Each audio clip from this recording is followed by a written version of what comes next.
ओम उमा महेश्वराय नमः। आप सभी का मेरे YouTube चैनल पर हार्दिक स्वागत है। आज के इस वीडियो में मैं आपको बताऊंगी भाद्रपद मास के शुक्ल पक्ष में पड़ने वाले प्रदोष व्रत के बारे में।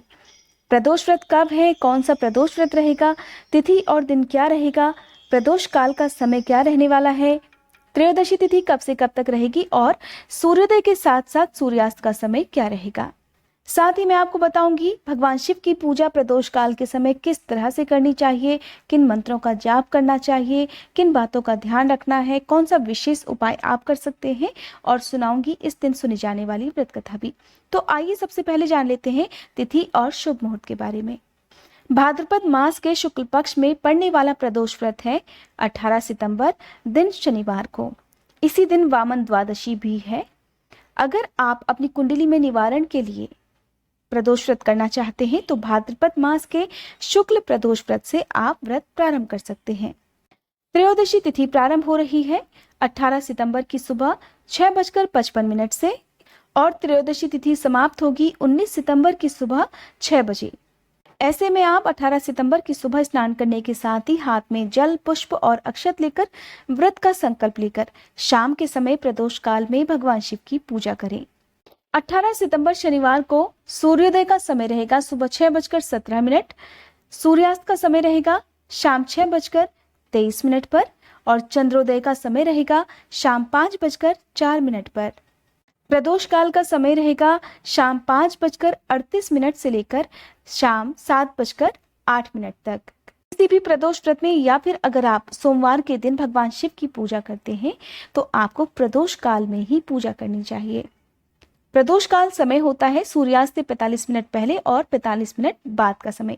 कहा जाता है इस समय भगवान शिव माता पार्वती के साथ रजत भवन में बड़ी प्रसन्न मुद्रा में होते हैं।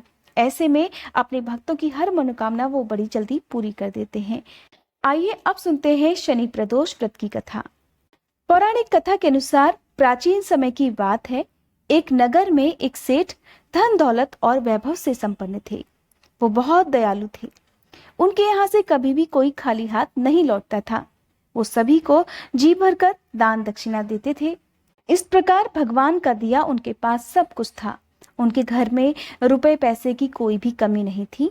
लेकिन सेठ और सेठानी को एक बहुत बड़ा दुख था और उनके दुख का कारण था उनकी संतान न होना। संतानहीनता के कारण वे दोनों रात दिन परेशान रहते थे। विवाह को कई वर्ष बीत गए थे लेकिन फिर भी उन्हें संतान सुख प्राप्त नहीं हुआ। ऐसे में सेठ सेठानी ने एक दिन तीर्थ यात्रा पर जाने का निश्चय किया और अपने कामकाज अपने सेवकों को सौंपकर चल पड़े। अभी वे दोनों नगर के बाहर निकले ही थे कि उन्हें एक विशाल वृक्ष के नीचे समाधि लगाए एक साधु दिखाई पड़े। उनके चेहरे से मानो तेज निकल रहा था। तब दोनों ने सोचा कि साधु महाराज से आशीर्वाद लेकर आगे की यात्रा प्रारंभ करनी चाहिए। अब दोनों पति पत्नी समाधि लीन साधु के सामने हाथ जोड़कर बैठ गए और उनकी समाधि टूटने की प्रतीक्षा करने लगे। सुबह से शाम और फिर शाम से रात हो गई, लेकिन साधु महाराज की समाधि नहीं टूटी। अब ऐसे में सेठ सेठानी क्या करते, वे बड़ी दुविधा में थे, क्योंकि वे साधु महाराज का आशीर्वाद प्राप्त किए बिना आगे जाना नहीं चाहते थे। ऐसे में वे दोनों वहीं बैठे रहे। वे दोनों ही धीरज रखकर हाथ जोड़े हुए साधु महाराज की समाधि से उठने की प्रतीक्षा करते रहे। अब अगले दिन प्रातःकाल जब साधु महाराज अपनी समाधि से उठे तो उन्होंने अपने सामने सेठ सेठानी को देखा। सेठ पति पत्नी को देखकर वो मंद मंद मुस्कुराने लगे और आशीर्वाद स्वरूप हाथ उठाकर कहने लगे, मैं तुम्हारे अंतर्मन की कथा जान गया हूँ। हे वत्स, मैं तुम्हारे धैर्य और भक्ति भाव से अत्यंत प्रसन्न हूँ। तब साधु ने संतान प्राप्ति के लिए उन्हें शनि प्रदोष व्रत करने की विधि समझाई और भगवान शंकर की वंदना करने के लिए कहा। साधु महाराज ने कहा, हे वत्स, तुम शनि प्रदोष व्रत के दिन प्रदोष काल में पवित्र होकर इस वंदना को नियम पूर्वक करना, तुम्हें संतान सुख अवश्य प्राप्त होगा। साधु महाराज ने जो वंदना बताई वो इस प्रकार है।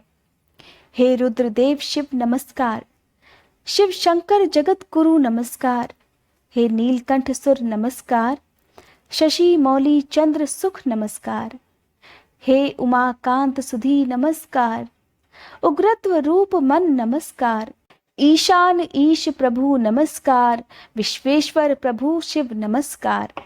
और तब साधु महाराज द्वारा बताई गई विधि को जानकर वे दोनों पति पत्नी तीर्थ यात्रा के लिए निकल गए। तीर्थ यात्रा पूरी करने के बाद वे दोनों जब वापस अपने घर लौटे तब उन्होंने साधु द्वारा बताई गई विधि अनुसार नियम पूर्वक शनि प्रदोष व्रत किया। और फिर इस व्रत के प्रभाव से सेठ की पत्नी ने 9वें महीने एक सुंदर पुत्र को जन्म दिया। शनि प्रदोष व्रत के प्रभाव से उनके यहाँ छाया अंधकार लुप्त हो गया, उन्हें संतान सुख प्राप्त हो गया। इस प्रकार सेठ जेठानी दोनों आनंद पूर्वक रहने लगे। माना जाता है कि अगर पति पत्नी दोनों में से किसी एक की कुंडली में भी शनि दोष है तब उनको इस कुंडली दोष निवारण के लिए शनि प्रदोष व्रत रखना चाहिए। ऐसे में जो निसंतान दंपति हैं, अगर वे भी शनि प्रदोष व्रत की विधि पूर्वक पूजा करते हैं, व्रत करते हैं और सभी नियमों का पालन करते हैं तो उन्हें संतान सुख प्राप्त होता है। ये थी प्रदोष व्रत की कथा। अगर ये कथा आपको पसंद आई हो तो कमेंट बॉक्स में भोलेनाथ की जय जरूर लिखिएगा। आइए अब जान लेते हैं पूजा विधि के बारे में। प्रदोष व्रत रखने वाले भक्तों को एक दिन पहले यानी कि द्वादशी तिथि को भी आपको शुद्ध सात्विक भोजन ग्रहण करना चाहिए। हमेशा व्रत से एक दिन पहले और एक दिन बाद तक आपको शुद्ध सात्विक भोजन यानी कि लहसुन प्याज के बिना और किसी भी प्रकार का मांसाहार आपको नहीं करना चाहिए। इसके साथ ही प्रदोष व्रत के दिन प्रातःकाल आप स्नान कीजिए, साफ स्वच्छ वस्त्र धारण कीजिए। आज के दिन अगर आप सफेद या हल्के रंग के वस्त्रों का प्रयोग पूजा के समय करते हैं तो बहुत शुभ रहता है। फिर आप सूर्य देवता को अर्घ दीजिए, अपने सभी इष्ट देवी देवताओं का ध्यान कीजिए और फिर हाथ में जल, पुष्प या फिर अक्षत लेकर व्रत का संकल्प लीजिए। अगर आप पहली बार इस व्रत को कर रहे हैं तो आपको कितने व्रत करने हैं, इन व्रतों की संख्या का संकल्प भी पहले दिन ही लेना होता है। संकल्प लेते समय आप मन ही मन अपना नाम, अपने कुल गोत्र का नाम और फिर जो भी प्रदोष व्रत आप रख रहे हैं, जिस भी महीने का जो भी पक्ष का प्रदोष व्रत है उसका भी नाम लेना चाहिए।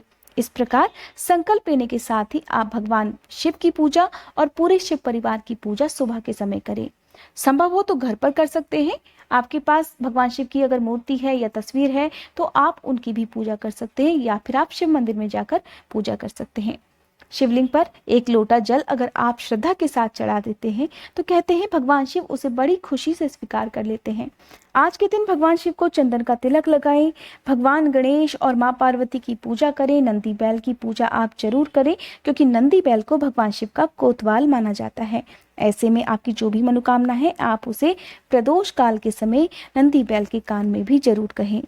अगर संभव हो तो सुबह के समय आप बेलपत्र, भांग, धतूरा या जो भी सामग्री आपको मिलती है उसे आप अर्पित करें। इसके साथ ही आप भगवान शिव के मंत्रों का जाप करें। ओम नमः शिवाय या फिर जो भी मंत्र आपको आते हैं उनका जाप आप कर सकते हैं। महामृत्युंजय मंत्र का जाप करने से परिवार में सुख शांति बनी रहती है, अकाल मृत्यु का भय नहीं रहता है। इस प्रकार शिव चालीसा का पाठ करें और फिर आरती करें। व्रत की कथा आपको दोनों ही समय सुननी चाहिए। आज के दिन दूध या दूध से बनी मिठाई का भोग भगवान शिव को लगाना चाहिए। आप चाहें तो फल का भी भोग लगा सकते हैं। इस तरह आरती करने के बाद आप क्षमा याचना करें और अपना व्रत प्रारंभ करें। आपने पहले दिन जिस तरह के व्रत का संकल्प लिया है, अगर आपने मीठे भोजन का संकल्प लिया है तो आपको आज के दिन प्रदोष काल के बाद पूजा करने के साथ ही मीठा भोजन ग्रहण करना चाहिए। अगर आपने सेंधा नमक के बने भोजन का संकल्प लिया है तो आपको वही ग्रहण करना चाहिए। इस तरह आप सारा दिन जितने समय भी हो सके भगवान शिव का ध्यान करते हुए अपना व्रत रखें। हो सके तो आज के दिन निराहार और निर्जल रहकर व्रत करें। अगर ऐसा संभव नहीं है तो आप दिन के समय दूध, फल, कॉफी, चाय वगैरह ले सकते हैं। प्रदोष व्रत के दिन आप एक मुट्ठी हरी मूंग किसी बैल को खिलाएं, बहुत शुभ होगा। अगर ऐसा नहीं कर सकते तो आप हरे चारे का दान भी किसी गौशाला में कर सकते हैं या किसी बैल को खिला सकते हैं। सुबह के समय अगर आपके पास समय का अभाव है तो आप एकदम सिंपल तरीके से भी पूजा कर सकते हैं, लेकिन जो शाम की पूजा होती है प्रदोष काल में उसे आपको विधि पूर्वक अवश्य करना चाहिए। प्रदोष काल का समय प्रारंभ होने से पहले ही आप स्नान करके एक बार फिर से साफ स्वच्छ वस्त्र धारण करें और फिर आप एक आसन पर बैठकर भगवान शिव की पूजा की तैयारी करें। आप चाहें तो अपने आसपास जो भी शिव मंदिर है वहां जाकर पूजा कर सकते हैं या फिर आप अपने घर पर भी पूजा कर सकते हैं। संभव हो तो आज के दिन शहद से भगवान शिव का अभिषेक करें। शिवलिंग पर आप शहद अर्पित करें या फिर गन्ने का रस भी अर्पित कर सकते हैं। अगर ऐसा नहीं है तो आप केवल सादा जल भी भगवान शिव को अर्पित कर सकते हैं। आप श्रद्धा के साथ आपके पास जो भी सामग्री उपलब्ध है उसे मन में आप विश्वास रखकर भगवान शिव को अर्पित करें। आपके पास अगर कोई सामग्री नहीं है तो आप अपने मन में अफसोस ना करें। बस आपका मन शुद्ध होना चाहिए। आपके शुद्ध विचारों को अगर आप भगवान शिव के चरणों में अर्पित कर देते हैं तो वो भी आपकी पूजा ही मानी जाती है। शुद्ध घी का या फिर तिल के तेल का दीपक जलाकर रखें। भगवान शिव को आज के दिन अखंडित चावल चढ़ाए जाते हैं। ऐसे में अगर आप एक मुट्ठी अखंडित चावल शिवलिंग पर चढ़ा दें शाम के समय, प्रदोष काल के समय, तो कहते हैं कि आपकी मनोकामना बहुत जल्दी पूरी हो सकती है। क्योंकि शनिवार है इसलिए आप शनि देवता की पूजा भी जरूर करेंगे। आप शनि देवता का एक मंत्र है ओम प्राम प्रीम प्रोम शह शने नमः, इस मंत्र का जाप करेंगे। साथ ही एक दिया सरसों के तेल का आपको पीपल के वृक्ष के नीचे जलाकर रखना है। संभव हो तो एक दिया आप शनि देवता की मूर्ति के सामने भी जलाकर रखें।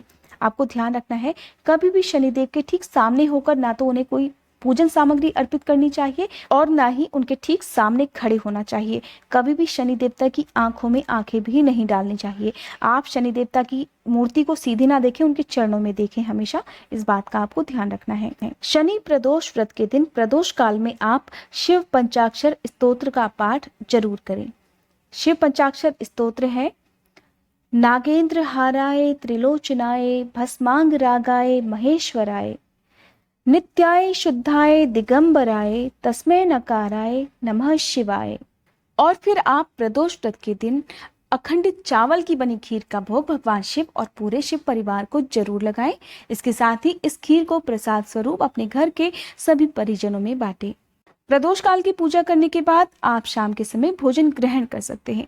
बहुत से लोग अगले दिन अन्न ग्रहण करते हैं। अगर आप ऐसा नहीं करना चाहते तो आप प्रदोष काल की पूजा करने के बाद सादा भोजन ग्रहण कर सकते हैं। मीठा अगर आप ग्रहण करेंगे तो बहुत अच्छी बात है, क्योंकि प्रदोष व्रत के दिन मीठा भोजन ही ग्रहण करना चाहिए। इस तरह आपकी जो भी मनोकामना है उसकी पूर्ति के लिए आप भगवान शिव और पूरे शिव परिवार से प्रार्थना कीजिए। साथ ही प्रार्थना कीजिए कि वे समस्त प्राणियों की भी रक्षा करें। इस तरह आपकी प्रदोष व्रत की पूजा संपन्न होती है।